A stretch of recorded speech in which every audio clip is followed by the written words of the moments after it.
Today I will talk about this topic of sleep, how to sleep better. Increasingly, as I talk to people, I find many people are suffering from insomnia or a sleep which is frequently disturbed. They wake up frequently during the night, or when they get up, they do not feel sufficiently refreshed. So we can say that there are issues with sleep if a person finds difficulty in falling asleep, takes him a long time, more than 10-15 minutes, 20 minutes to fall asleep, and person wakes up many times, more than 2 times, and then finds it difficult to go back to sleep, or wakes up in the morning not feeling refreshed or filled with some negative emotion instead of feeling happy and satisfied and ready for the day. So in this talk, I'm going to touch on some very simple lifestyle measures which anyone can incorporate into their lifestyles so that they are able to sleep better. I'll also talk about why, in my understanding, there's a spurt in insomnia and how we can correct it.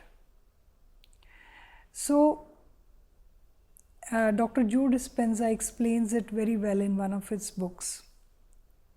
And I feel that the way he explains it, it brings forth to any individual on what is actually happening during the day and when we fall asleep. So when we are actively thinking, if somebody were to map our brain, they'd find that the waves are beta waves. They're high frequency waves. Yeah. So when we go into, for example, calm contemplation, the mind has become calmer. Maybe we are reading a book that we have already read many times. The brain waves change to alpha. And when we are in deep sleep, our brain waves are delta, which are much slower. So what is happening very frequently is that people think a lot and they are in that thinking mode and their thinking hat is on and they don't know how to stop. And they are also into this mode of getting things done.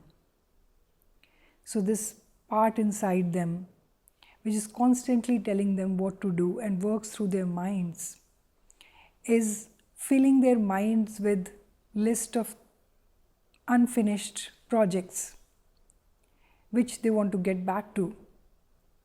So sleep has no place there. Or there'd be another part of them, which keeps them busy in another kinds of thoughts. So there are so many thoughts that the mind stays in the beta mode. The brain waves are mapped through EEG, and the findings are based on those studies on people on actively thinking, get the beta waves. Yeah. So if the mind doesn't calm down, so the mind is in high beta, mid beta or low beta, if it doesn't calm down, how will it move towards delta, which is a much lower frequency state, and then how will a person sleep? So I would recommend that everyone follow a transition period from work to becoming laid back, feeling easy, having a feeling of the work being completed for the day, relaxing, so that one can move towards sleep. So ideally, at least late evenings should not be reserved for any work.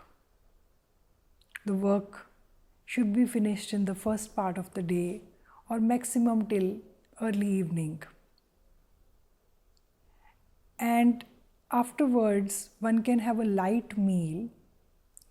So, ideally, it should be had before sunset, but if not, maybe till 8 or 8:30 p.m.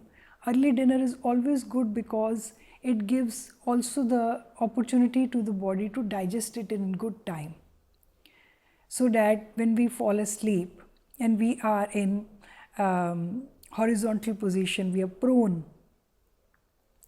So it's easier for the body to digest it if we give it some time before going to bed to digest it. Maybe we can go for a light walk maybe.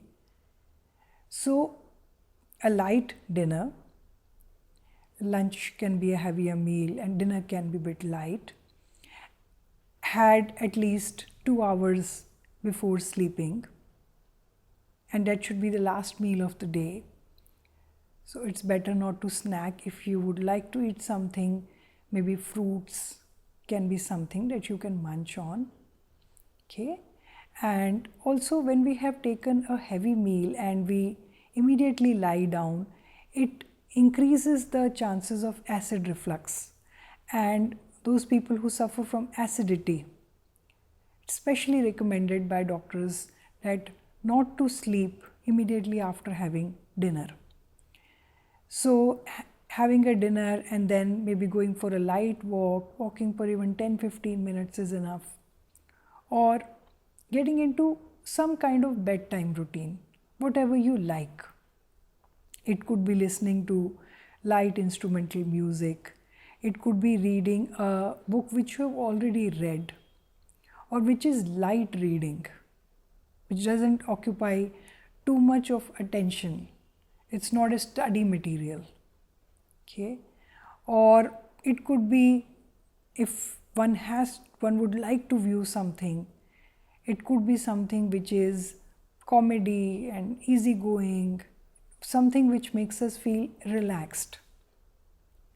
After dinner time could be a space for conversations with the family, engaging with the family, storytelling, story hearing, or there could be other bedtime routine, whatever you like, a shower, or a, specific kind of clothes which are worn at night. So the night clothes, they should be specific clothes which are reserved for nighttime wearing, as they also cue the mind that now it's time to sleep. Ideally, we should start dimming our lights. Maybe by after 8:30 p.m. or 9 p.m. start dimming the lights, decreasing the lights. So our body senses the light, and on the base of which melatonin is produced inside us. And there are rhythms inside our body which are happening because the body is sensing light. So if we have too much light on those times of the day in which otherwise there is no light is supposed to be there, so the body gets this wrong message that it's still day, and the body becomes very confused, and the melatonin production suffers, so that we are not able to fall asleep. Ideally, we should shut down our phones, other gadgets, and put them away out of sight, because if they are in sight, we would continuously want to check on them because they are so addictive. So maybe we should not give them space in our bedrooms and put them outside. So no gadgets ideally after 9 p.m. And even the stimulation that the gadgets offer, all the social media, the WhatsApp, the constant stimulation also takes us into the beta mode, traps our attention, and so we find it very difficult to fall asleep. So it's very important to self-discipline and to put these gadgets away for our own good. So for children, there are parents and they follow the art of external discipline, and they tell them you must put your phones away and you must stop watching TV now. But who is there to discipline the adults? It's only when their health suffers or they suffer other infirmities that they start looking for answers. But they have to realize that they have to discipline themselves. And their children also will follow their example. Whatever the adults will do, if they are telling something else to the children would likely follow what the adults are doing rather than what they are saying the children should do. So, the adults can model self-discipline and even experiment with this, maybe 40 days, and just putting the phone away, just following these bedtime routines and seeing if there is a difference. So, ideally, the lights are off, maybe at certain time you decide 10 p.m., whatever that time is, 11 p.m.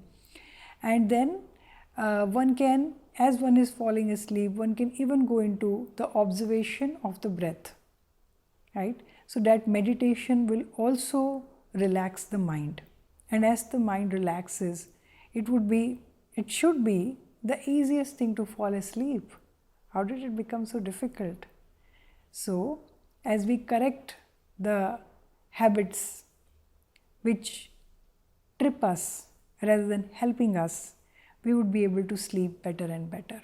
And as we sleep at a correct time and sleep well, our body will automatically wake itself up at whatever time it feels the sleep is complete now. It could be 6 o'clock, 7 o'clock, 8 o'clock, whatever time that is.